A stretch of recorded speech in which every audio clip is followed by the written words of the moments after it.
think. Okay. So Let I me silence everyone. Sorry. wanted to begin with a poem about Earth Day. Mm, Well, it's a There's poem so many. I sent you. There are That's so many.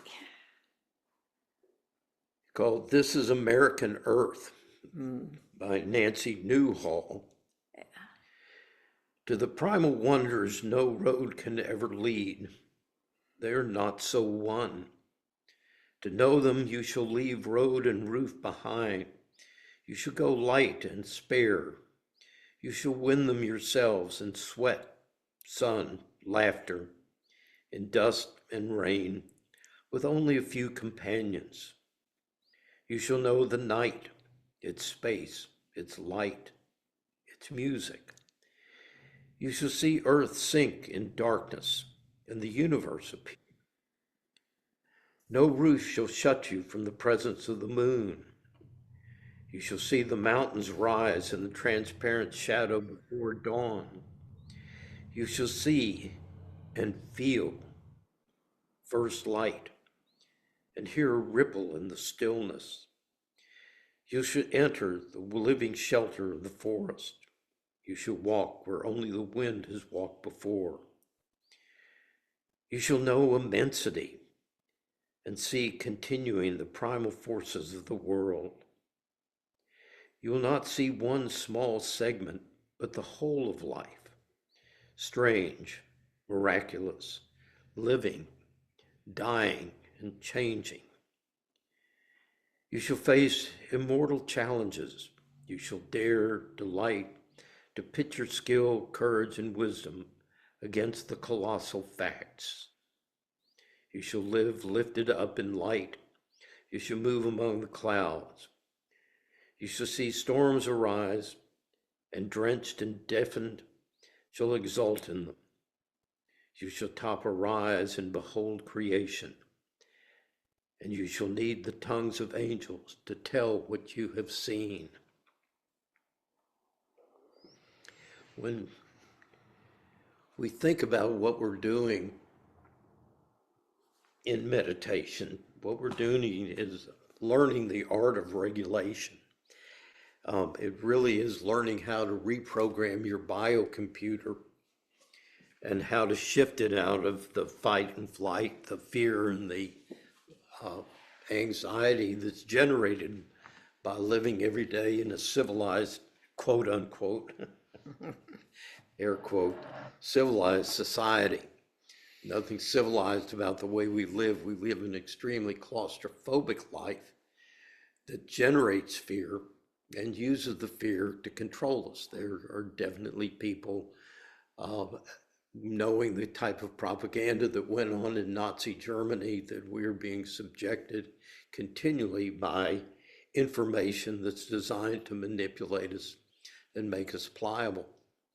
So that the act of learning to live with equanimity is the most outrageous act of defiance that you can possibly make. And our biggest ally in this is a sense of awe. And I didn't realize that this was going to be the anniversary of Tim's transitioning, but his wow, we went through a book by Rabbi Rami Shapiro, and he said, God made us so we could walk around and look at his creation and go, wow. Had a lawyer who was coming into recovery, and he was having trouble with this idea of a higher power and a whole idea of spirituality. He says, I just don't get what people are talking about Jesus and praying and all that. He said, I just walk around going, wow. And I said, well, you've already got it. There's not much that I can add to that. So what triggered all of this search for me was something that I found a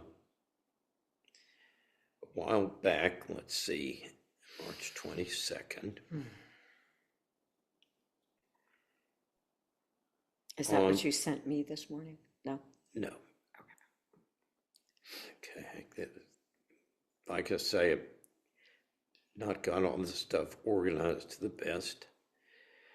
It says awe is not the same thing as relaxation. We often think the healthiest emotional state is calm, but awe isn't always calm. And we heard that in that reading, that to get out to the places where you experience that kind of awe,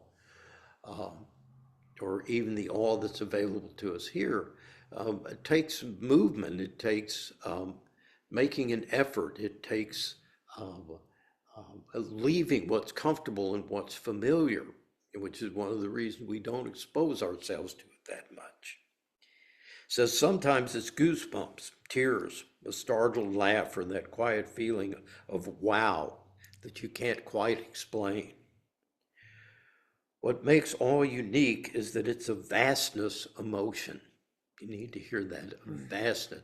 So when we're doing, someone moved my visual aid, but when we're moving from, never mind, when you're moving from the compression to the expansion, awe is the emotion that expands us, that expands the ego, that moves us back towards the spirit.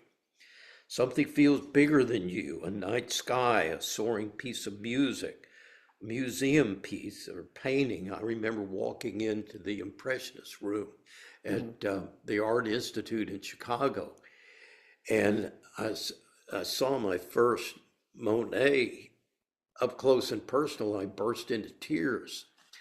That's not comfortable. That's what awe does to it. It bursts the confines of the ego. For a moment, your brain stops circling in the same small tracks, not because your life got easier, but because your attention got bigger. Rumination is that sticky replay, what you should have said, what might have gone wrong, what you didn't do, what you can't control. It's not dramatic, it's just draining. And those ruminations are your brain reprogramming trauma. It's the loops that reinforce that. Every time those ruminations go, you're rewiring fear, you're rewiring sadness, you're rewiring avoidance. So it needs to be interrupted. And awe interrupts rumination in a different way than positive thinking does. It doesn't argue with your thoughts, it simply redirects your mind into a direct experience. And you've heard me say this, it returns us to our senses. When it turns us to our senses, it shuts off the ruminations and it opens us up in the spirit, which is present awareness, present moment awareness, that expansive awareness without thought. In a daily diary study examining how awe relates to stress and well-being, people reported less stress, fewer physical stress symptoms, and greater well-being on days that they felt more awe. That doesn't mean awe erases hard feelings. It means it can loosen the grip of that mental looping long enough for you to catch your breath again. Stress shrinks time, and when your nervous system is on alert, everything feels urgent, that pressing, that I'm 1 second behind everything.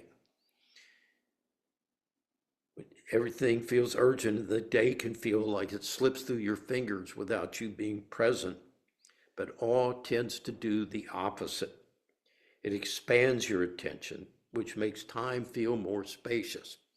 And when Linnell and I first met, we would send texts back and forth to each other. May you have a lot of white space in your day.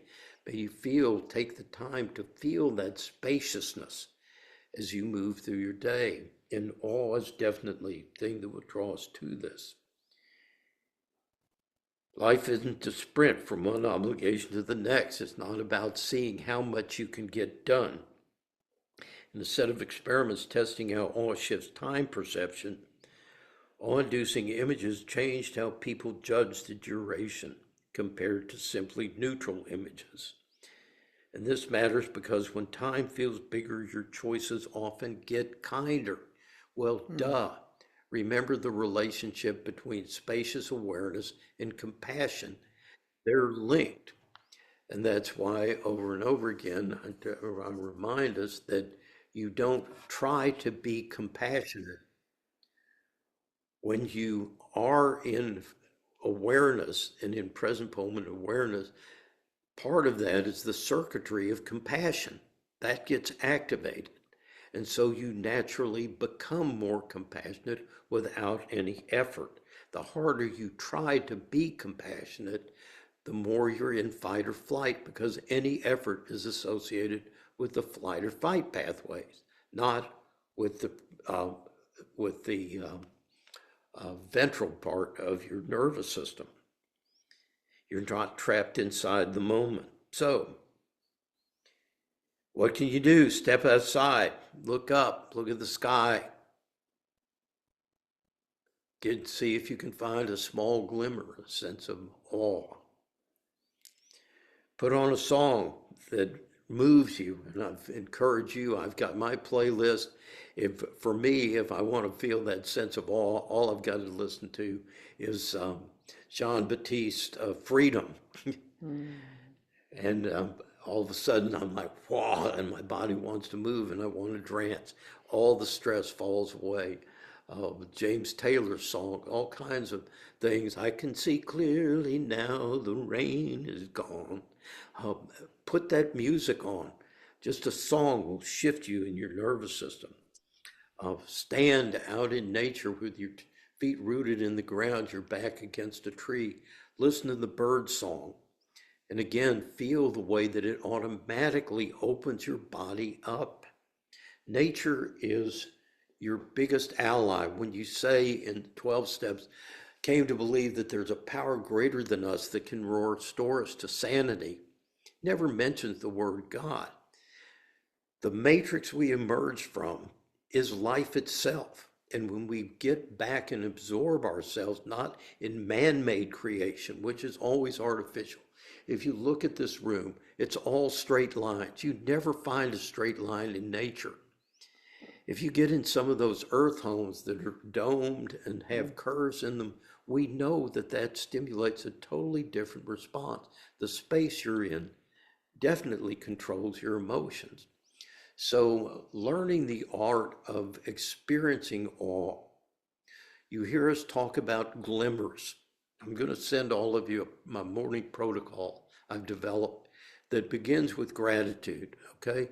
When you feel gratitude and start trying to be grateful, an interesting thing happens. One of the biggest chemicals for you feeling like life is worth living and feel motivated to get out in the world is the neurotransmitter dopamine, okay? Dopamine, we try to feel like doing something. Dopamine is not going to motivate you until you get into action, okay? Dopamine is the reward for action. It's not the motivator. So you hear me say, Nike had it right. Just get up and do it. After you do it, you'll get the dopamine. Now, here's the beautiful thing about gratitude. Even if you can't find anything to be grateful for, the very thing that you started to look for dopamine stimulates dopamine, okay? So first thing in the morning, you're going to be hearing a lot about the first 6 minutes, the first 30 minutes of your day. Getting the neurotransmitters on board and not starting your morning with what is normally going to happen. Your brain is going to already wake up in fight or flight. That's an old survival mechanism, okay? If there's a tiger underneath the tree you're in, you're going to want to remember the tiger. So your brain wakes up ready to go on the defensive. You have to calm your ass down, okay? You have to, first thing in the morning, wake up and realize I'm safe. There ain't no tiger out there. My brain may try and generate one, but I'm going to remind myself I'm in my bed, I'm in my room, I'm safe. Nobody's shooting at the house, okay? So then, as soon as you feel that sense of safety, begin to say your gratitude list. Find 3 things you're grateful for, not things you had yesterday, things that are new. That act's already going to put some dopamine on. Then you're going to go to self-esteem. We don't esteem ourselves enough. We think self-esteem is something you have. No, it's something you do. You wake up in the morning, your brain is not going to remember your successes. It's going to remember your failures yesterday. So instead, you counterbalance it with, man, I really did face that thing, and I admire my courage in doing that. And I really appreciate I'm the kind of person that cares about people, and that I reached out to that person. And I really appreciate the fact that I take care of my body, and I took the time yesterday to maintain it. Concrete, specific things that aren't about tasks, but are about the qualities that you exhibited in doing that. Just like you would tell your friend, that's something I admire about you, something I respect. I esteem you. Well, esteem your fucking self. And when you do that, again, the dopamine is going to go, the serotonin is going to go. Okay? So Write that one down. Good. Esteem your fucking self. You heard it here first, people. Get your bumper stickers ready. Okay, so now we've got gratitude, we got the self-esteem. Now we bring in the awe. And this is what we talk about as glimmers. And this is what we're going to do for our meditation today, is how do you pull forward those moments of awe? Times when life, we say, my God is an awesome God. But do you really practice that? Church isn't a time to place to find God. It's a place that you remember God, okay? You got to bring that in, that sense of joy, that sense of gratitude, and then you celebrate it together. I've decided I have to do 2 weeks on all because it's way too full to do with just one. And we're going to bring in some Ram Dass. Linnell found a wonderful reading. But learning the awe. So what we do on our trips is we take pictures of our awe. And I'm sure you all do this. So this is a little place that we found on our trip. I don't know if you can see. Can you see the spaciousness of the ocean there? We found a tree that we sat under, and we're looking across a bay. Out in Perdido, we had a little tree stump that we were on. So here's Linnell in our little meditation spot. I don't know if you can, it's hard for me to line it up. Found some tree limbs that we sat on. And so what you do is you can go through your phone, you can find these kinds of pictures, and by remembering them, this is the opposite of PTSD. With PTSD, you trigger something and it recalls the trauma in all its glory as if it was happening again. Your body has exactly the same mechanism in response to glimmers. The difference is our brain doesn't automatically trigger glimmers, okay? You have to do something to stimulate it. So early in the morning, trigger that. Now, the difference again in awe is you're triggering anandamide. Anandamide is the bliss hormone. It's the one that when it lands, gives you that feeling of that neurological drop where everything releases. So remembering specific events will literally fire all those neural pathways that were fired when you first laid those tracks down. So we're using mechanism that professional athletes use. You see gymnasts close their eyes, go through their routine in their head. Musicians will do the same things with pieces of music because they're keeping neural pathways open. You need to start thinking about yourself in terms of reinforcing neural pathways. What are you feeding your brain? What are you wiring? Every thought you fire is hardwiring that in your brain. So wire gratitude into your brain, wire self-esteem into your brain, and hardwire glimmers into your brain, okay? Remembrances of times when life was glorious and hummed with the sacred. So let's go ahead and start our meditation. Omi?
So take a few deep cleansing breaths.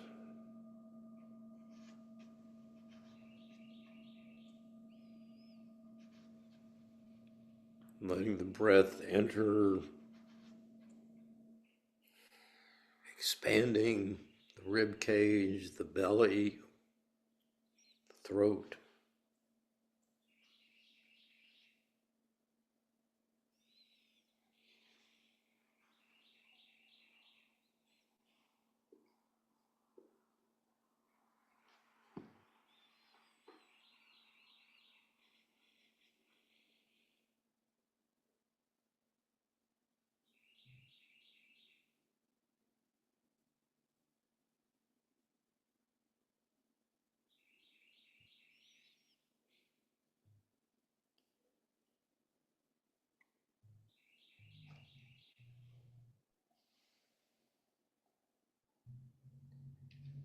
Beginning to feel the sensations of the energy being carried by the breath.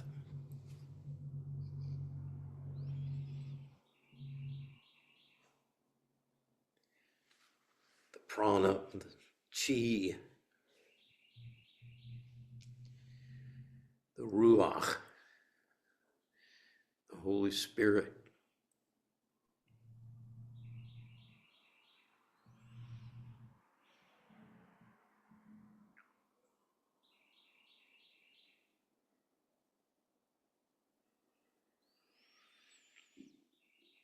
As you breathe in, feel that spiritual energy impacting your body, flowing out towards the hands and the feet on the exhale. Or maybe flowing out through a particularly open chakra or energy center.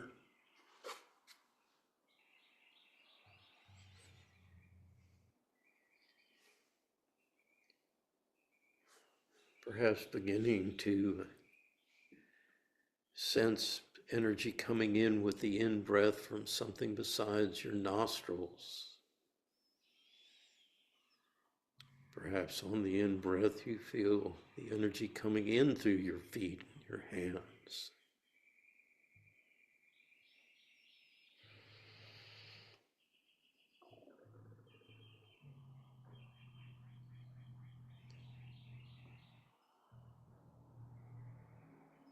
Feel the energy of the earth supporting you.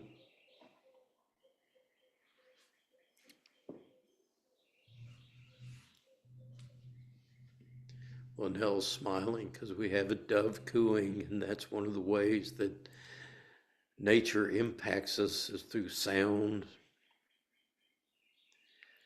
nourishing her through that delightful, awesome song.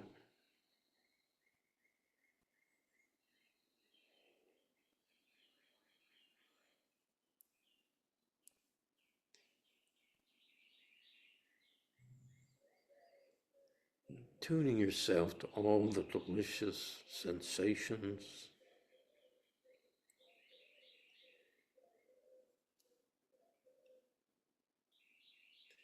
Knowing that this energy is sacred, it is God. There's no difference.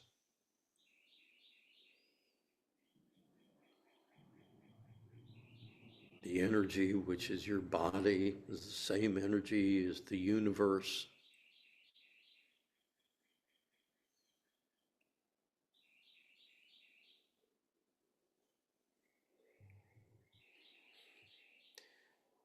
As one mystic said, you're not a drop in the ocean, you're an ocean in a drop.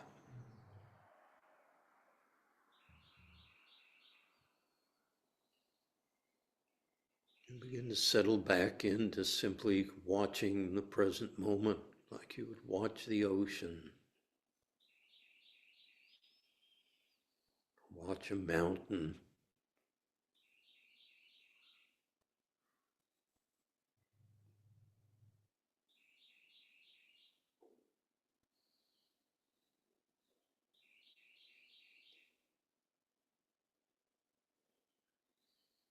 settling into non-judgmental awareness.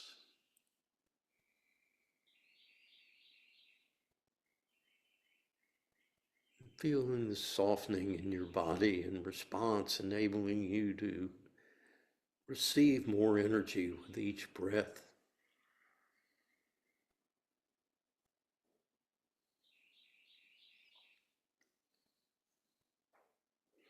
I love being powerful. Powerful doesn't mean forcing things to happen. Power means your ability to let energy flow through you.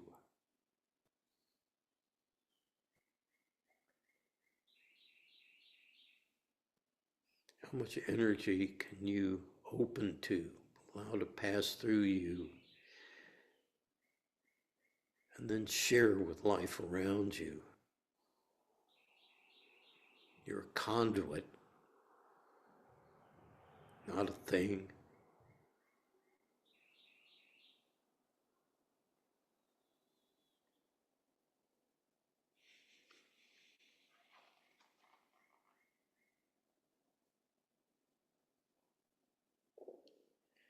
When you're ready, maybe bring into your awareness a moment in your past where you felt awe, where you felt deeply blessed.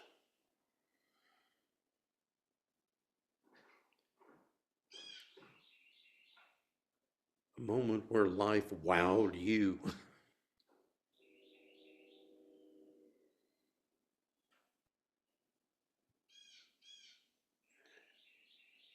And recall it in all its vividness and detail. And feel the response in your body.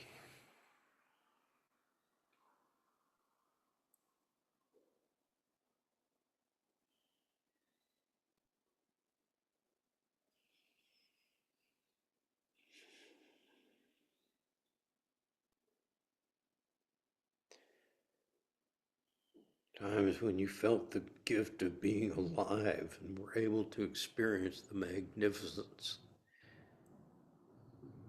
the awesomeness of life.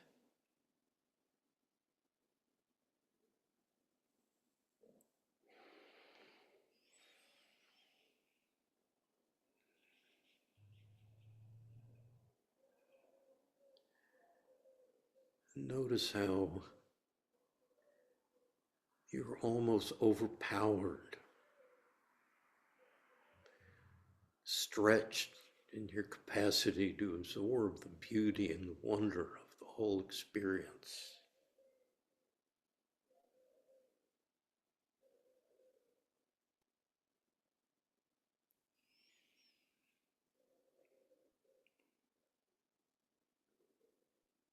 Or your whole body seemed to quiver to make room for the experience.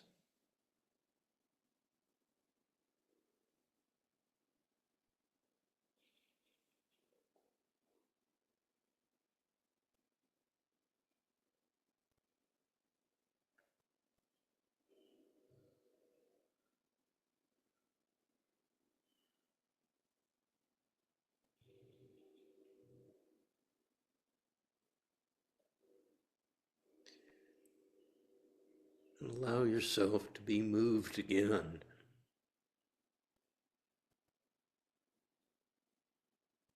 Blessed again.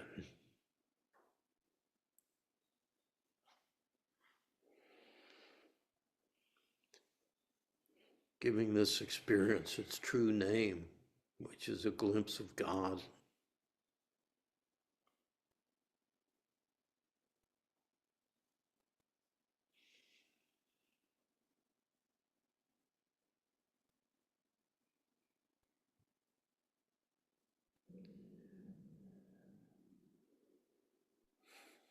Perhaps you experience two conflicting senses, one which wants to constrict against it, which is ego,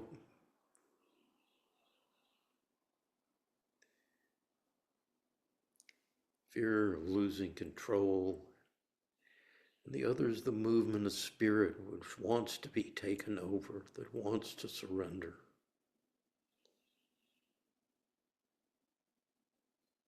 wants to give itself totally in service to this beauty, this love,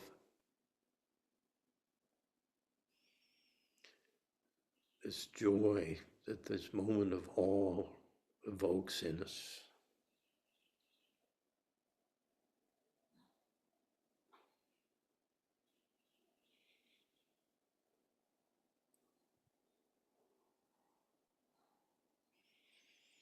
Breathe those moments in, feeling your spirit lift, your heart open, feeling reverence and gratitude.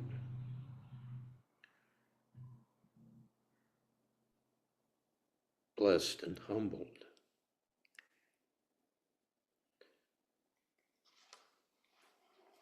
Knowing that we are sacred.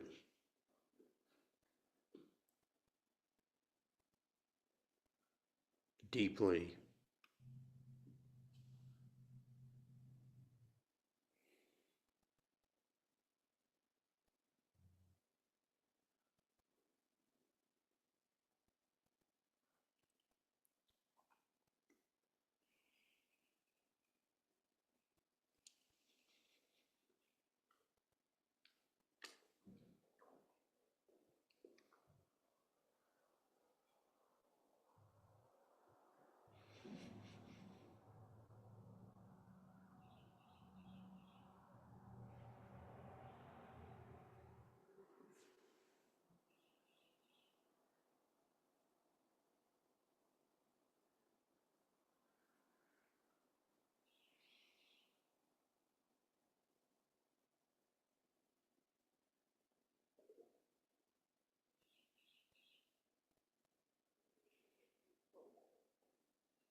Okay. Found my favorite picture of myself. I don't know if you can see that. That's a torus energy. You can see the light in the center and the field radiating out. It's what a black hole looks like. That's what we all look like.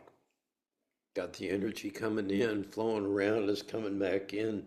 That's exactly what my mystical experience was like. Exactly what it felt like. So, awe, and part of what I realized really strongly as I was going through this, is something where the universe grabs you and awes you. It wows you. The idea that if I go out to get wowed, there's something we're discovering neurologically, is that if you do it for a reason, it doesn't happen. You're in the wrong part of your brain. If you're trying too hard. It really is making yourself available to get wowed. Another one of those things that where sexuality comes in, and why mystics love it so much, is allowing yourself and opening and softening to be made love to. You're worried about the performance and how you're doing. It's hard to be a part of the whole thing, but opening up and receiving the energy and letting it flow through you and letting yourself manifest love. Feel that energy happening. It happens more fully. So, questions or comments? We're going to come back next week to Ram Dass and some things about the head and the heart being involved in awe. But I'm curious about your experience today, particularly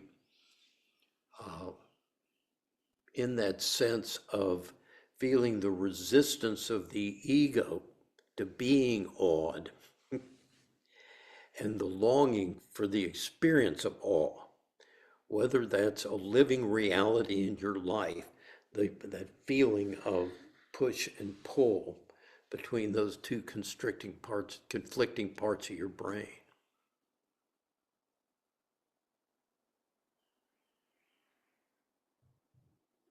I had an interesting experience because during the meditation, not only did we have the dove singing, but we had the train. There was a train that went by blowing the whistle. And that took me back to my childhood. Growing up on Long Island, the Long Island Railroad, we lived extremely close to the Long Island Railroad. And so the train whistle, I don't know, was a good sound, a joyous sound. And then I was even able to recall glimmers. They stand out in your life from my childhood. That's when we're awake. That's why, why Jesus said, consider the children, consider the beasts. They're living in that mode. That's where we live. That was our default position when we landed, was to feel awe and wonder about everything around us. But it's good to know that's available to you, because if you're not in the immediate area of a glimmer, but you need something to shift or regulate your nervous system, you can dive back and find them. They're there. Okay. They're imprinted. They're not only imprinted, but what you're describing is the fact that once you use a glimmer to open you up, then you see more glimmers, because that's part of your brain that gets wowed. So remember, the two parts of your brain, so here's what I realized I've been teaching wrong. So let me correct something. The monkey mind is not the problem. Okay, I keep talking about the monkey mind. Monkey mind is not the problem. It's what part of your brain is controlling the monkey mind. because the same mechanisms that make you creative are part of the That monkey same mind. mind. Those same mechanisms. But once they get attached to the traumatized part of your brain, it keeps sending fight or flight signals, which keep you permanently stuck in the sympathetic nervous system that blocks you from seeing wonder. So literally, it puts a filter on your brain. Now, when I say at war, one part of us wants to be comfortable, it wants to be familiar, wants life to be predictable. We want to not be surprised by things. That is a death wish. You need to understand the more you succumb to that, the more you close yourself off from the energies of life. Every moment that you spend afraid or angry, that's not dealing with something that's in the room with you right now, threatening you, you are hardwiring being closed off to the wonder of life. So what we're doing in meditation is learning to shift, just like you said. All of a sudden I do a glimmer, and all of a sudden I'm hearing the glimmer of the dove. I'm writing new glimmer. I'm hearing that one taking me back to places in my childhood. That's how it works.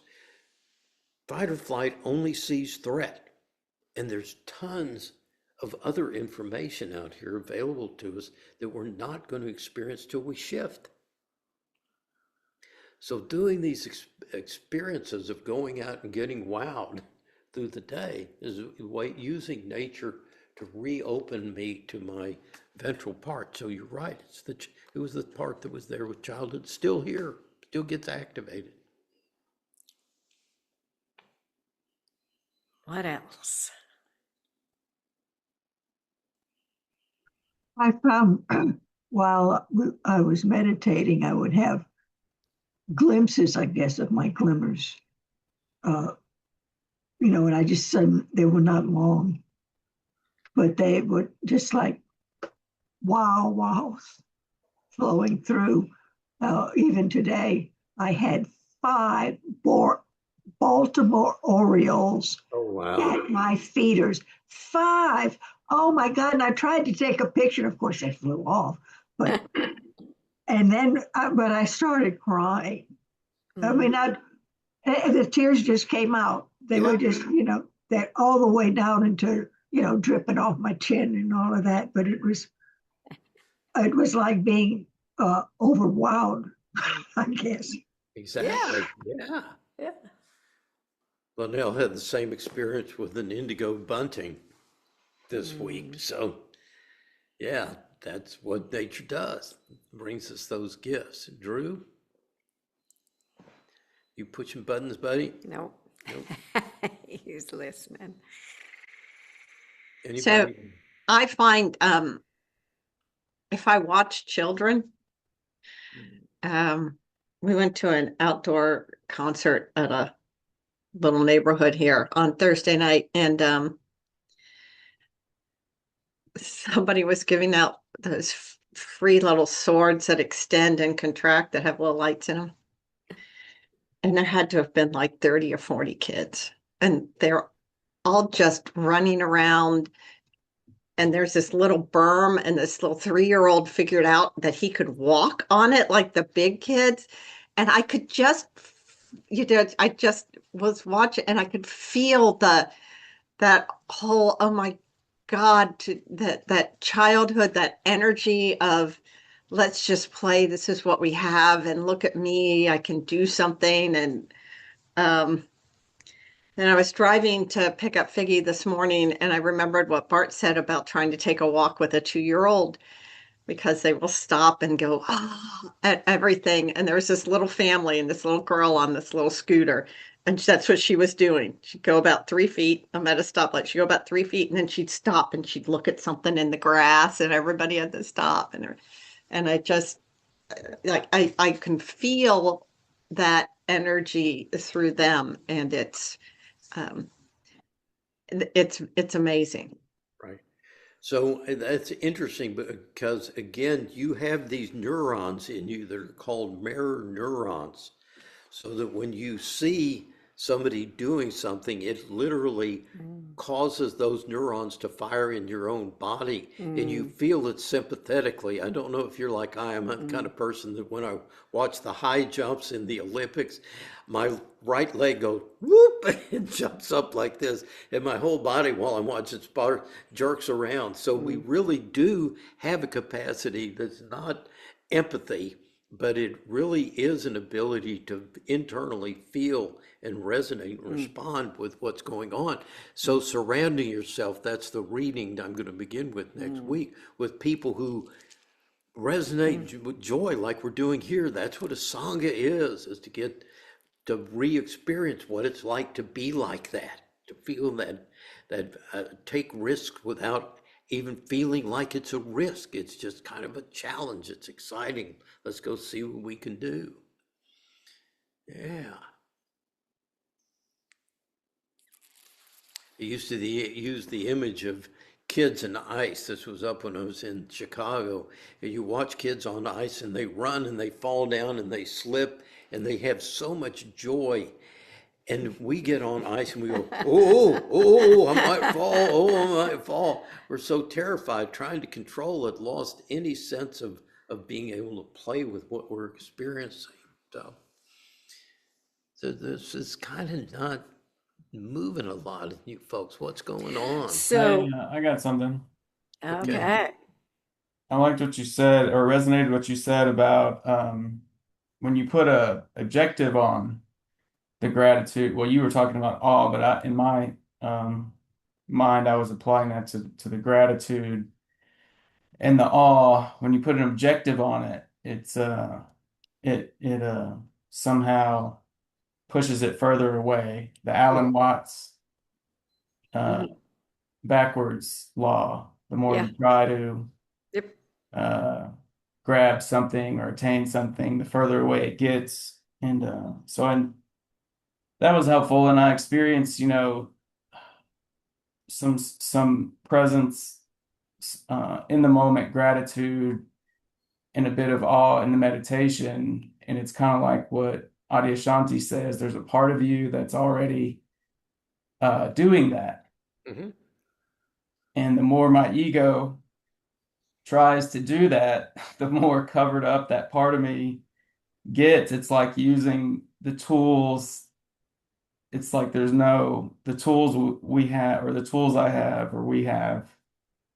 It's just discovering that part of you that's already doing that.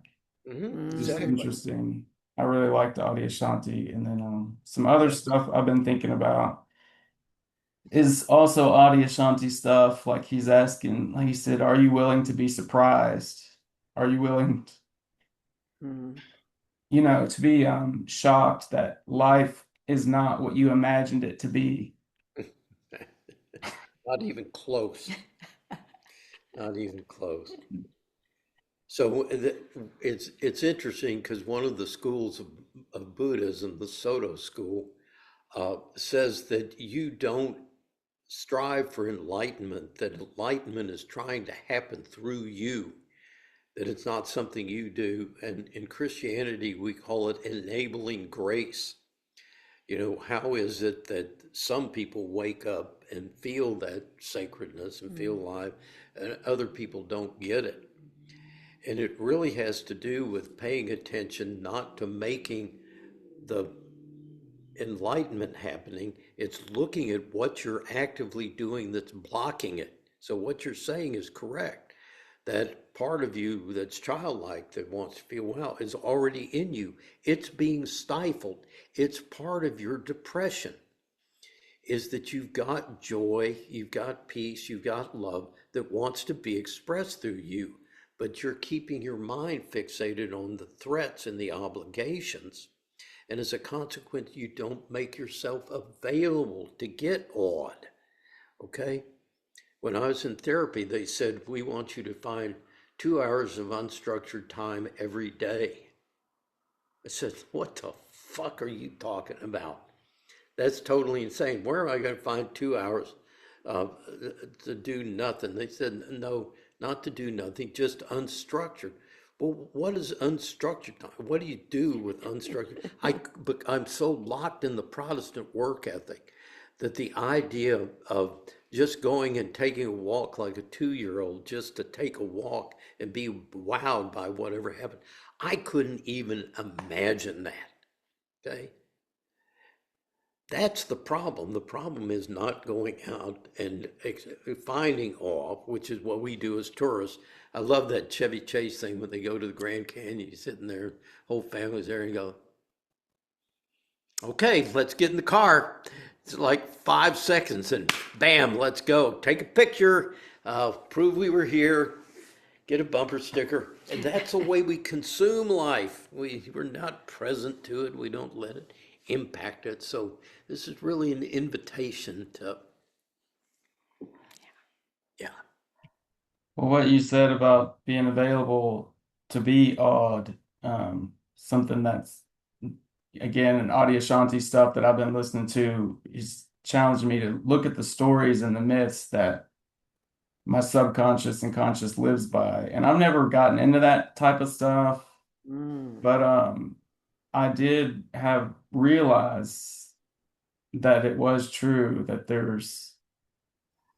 the ego won't ever leave a gap where there's no story or no myth. Like even when I woke up this morning, I'm walking to the kitchen, I look down my wrists and it's like my forearms and wrists are too skinny. And I went, what the hell kind of story and what is that? Like, because he was like, start being, because to be available, to be awed, Right. if the cup is filled up with these stories and myths, and then he was talking about replacing it with a new myth, and I was like, well, I didn't think that would be the advice, but he was kind of like, your mind, there's just human beings have I guess he gave me permission to, instead of rejecting myths and stories, but to create a new story and myth that he was suggesting. So that was kind of helpful. But anyway, yeah, just recognizing all those subconscious, and I don't know if this is getting too far out for y'all or if I'm gonna be able to explain it, but like every thought that I have is created by the subconscious and is fed to me. And there's some kind of story or myth, that belief that is being spoon fed to me, and I think it's me. So waking up from it, these beliefs that my wrists are too skinny or something, and like, well, if I'm thinking that, I'm definitely not going to have any room for awe. Yeah. Till they get those damn skinny wrists fixed. Like I need to work out more and be stronger. And I'm like, what is going on? Okay, and that's the insanity. And you just said it exactly right. So I talk about this projector that we've got in our head. So the memory banks, the past is one part of your brain. The past does not exist except as something in your brain. It's a projection in your brain. There's no reality out there called the past, okay? So your memory banks are simply firing old neural pathways and bringing them alive, all right? Now, the future is something that's actively being created based on your past experience by your ego. And it has all kinds of assumptions embedded in it. So when you try to think about what's going to happen, you're actually replaying things from the traumas of your past, and you're expecting to be hurt, you're expecting to fail, you're expecting rejection. So you're already tensed and braced against what's going to be coming. When we get into beginner mind, we let go of any assumptions about what's going to come. What's going to happen today?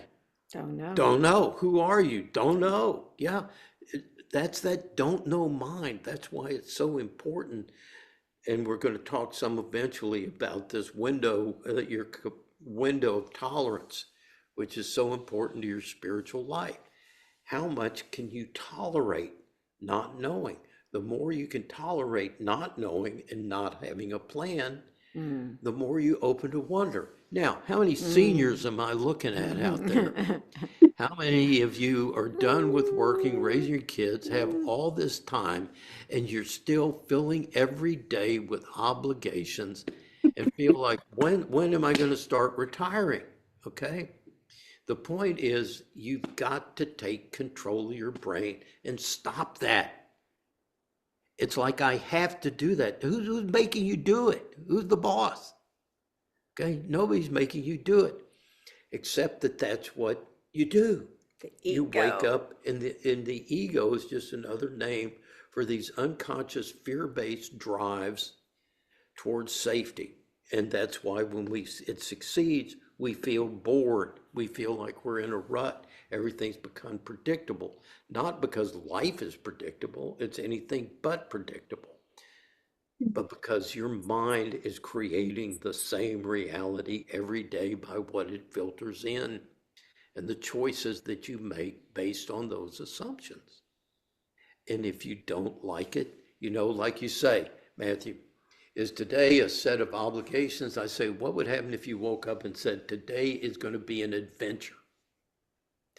Today, I'm going to start looking for opportunities to play. Today, I'm going to look for opportunities for people who need me. Like Linnell got mad at me because a guy comes up to me and goes, where did you find that flower? And after we paid our bill, I said, I'm going to go back and make sure that that guy found flower. Why do I do that? Because I'm out looking for family. That's my story. I'm looking for ugly ducklings. I'm looking for people to bring into the flock. I'm looking for people that resonate and have spirits like mine, and I want to get excited by them. And I found 2 of them yesterday. And so the way I approach my day is totally different from, I've got to be a minister and I've got to sit in the office and I've got to preach a sermon on Sunday. No, that's not what Jesus did. That's not what the Buddha did. None of them. Okay, what did they do? Jesus, he went about doing good. Well, there's a story for you, Matthew. What are you going to do today? I'm going to wander around and look for opportunities to do good. What are you going to do today? I'm going to spread peace, love, and joy. That's my job description. And it's fun. It's really fun. So this stuff can totally, if you let awe transform you, it will turn you from a workaholic trapped in the Protestant work ethic and all the guilt that it engenders and all the fear that it engenders. And it'll turn you back into a child of life in the spirit. Lighten your ass up. So my Omi is telling me it's time to own. And wow. And wow. We could, I remember Tim. and remember, but what we could do is we could do it backwards and we could start with the wow. Okay. Okay. Okay. Okay. I'm 1, open 2, to that. 3. Wow. Wow. Wow. And then we'll end with a wow. See, Yeah, it feels 2 better of 'em already. today. 2 wows. Okay. Deep breath in.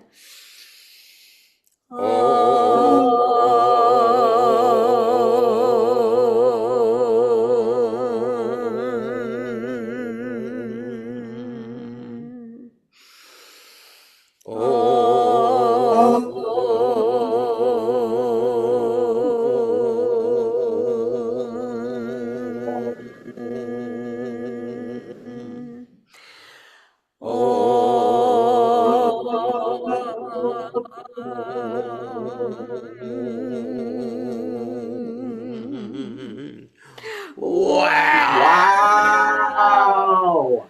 Woo! Wow. Love Wow. y'all. Oh my goodness. Thank you, Teresa, everybody. it's good to see you, honey. It is. Looking good. Bye. Is Matthew still with us? Love Yeah. to see you guys too. Love Glad to be seeing here. you today, Therese. Love you so Yeah. much, honey. Yes, thanks for having me. You bet. Come back. Any Saturday. I didn't have you. Your mama had you, but thanks. anyway. This is Bart. Oh. Matthew, I don't know if you're still on or not. I don't see you on the screen, but if you're still there, I just wanted you to know I really appreciated what you shared this morning. I've had a couple of similar experiences this month where I caught myself. And I felt very strongly that my dad was like present, helping me. And it felt really good. It felt really good to catch myself and to just stop the bullshit. Yep. You know, I just stopped and it just felt, I don't know, felt really good. So Great. Yep. love you, Matthew. Thanks. Love you too. Thanks for, yeah. Thanks. And Matthew, I don't know you, but I've had that same experience. Like my wrists are really big. Maybe y'all could like do some of wrist transfusion thing. Or something. See, I I always always take do my that. hand. I love it. Give some of my Oh. weight to somebody who needs it. Yeah. Shoveling is good for the wrists. It really Just is. in case you know. And Linnell, one of your last messages to me was, "You got this." Yep. I do not got this. No. I do not. Oh, no. Hang So on by how your did that- fingernails so you can grab it. How did that dirt transfer go? Into the garden. Well, I ended up hiring a stranger who turned out to be a pretty shady character. But I really did. I tried to keep seriously kindness and compassion in my heart, because he showed up and I was like, oh my God, I don't want anything to do with you. Yeah. But he showed up 2 days in a row, hauling Wow. dirt up a hill for Wow. hours. Wow. So fuck it. There you We go. got the money. Go. So Okay. Get I had somebody to to pay a show up. guy. It's more than half the battle. Good for you. Figgy spent 2 days in the ICU this week. No. Oh, Hi. yeah, What baby. happened? We thought we were going to lose her. So Oh, I was no, Sherry, I I'm was sorry. a mess for a Oh. couple of days. Oh, baby. So she's back home now and she's, She's okay? well, we'll see. She's As 16. okay as you can be at her age. I mean, Yeah. dog Yeah. blind, Oh, deaf, Yeah. dumb, blind. sweet. Not deaf, dumb, and blind. She, Be but nice she to my plays a baby. mean game of pinball. She is. She has a little dementia and she walks into things, Oh, that's okay. but she's home. Yes. And the future that I was living in when I was having my little nervous breakdown did not happen. Right. Did not Right. happen. Today reminded me. Very Yes. seldom does. That's right. Yeah. There you go. No All matter. right, well, I gotta go haul dirt, y'all. Hey, Okay, I love want to you. remind you of something, Tiff. What? If you want to see what hauling dirt can do, come down south and go to the mounds at Oh. Poverty Point, and to the Emerald Mound, which is down by Natchitoches. At Natchitoches, they have a mound that's 80 feet high. And the top of the mound is the size of 3 football fields. And every bit of that dirt was moved by hand in cloth handled baskets in Wow. 2 years. Uh-huh. Holy cow. By the Native Americans. Was some of their sacred states. And it's amazing what you can do. And ask Linnell, I moved a pile of rocks from my neighbor, which is way down the street, to fill in some places here in the same way with dirt, with logs. That's how I get my exercise, is just a little bit of time. Now I'm carrying bricks up from a construction site, actually destroyed home in the neighborhood. And I just do that. It just wander, call it. Yeah. Wow. Why go to the gym? Well, exactly. I mean, up and down these stairs, and I Yeah. actually stopped counting. I've been up and down the stairs with stuff Oh, Yeah. 100 times. I don't know. wow. Yeah. And my wrists look fabulous. Oh, yeah. All right, you go, girl. I love I it. love you guys. See you Love next you weekend. too. Love I you. love you guys. Thanks, Fort and Linnell. Thanks, Well, Talbot. Have a Yeah. great week, everybody. Yeah, you too. You too.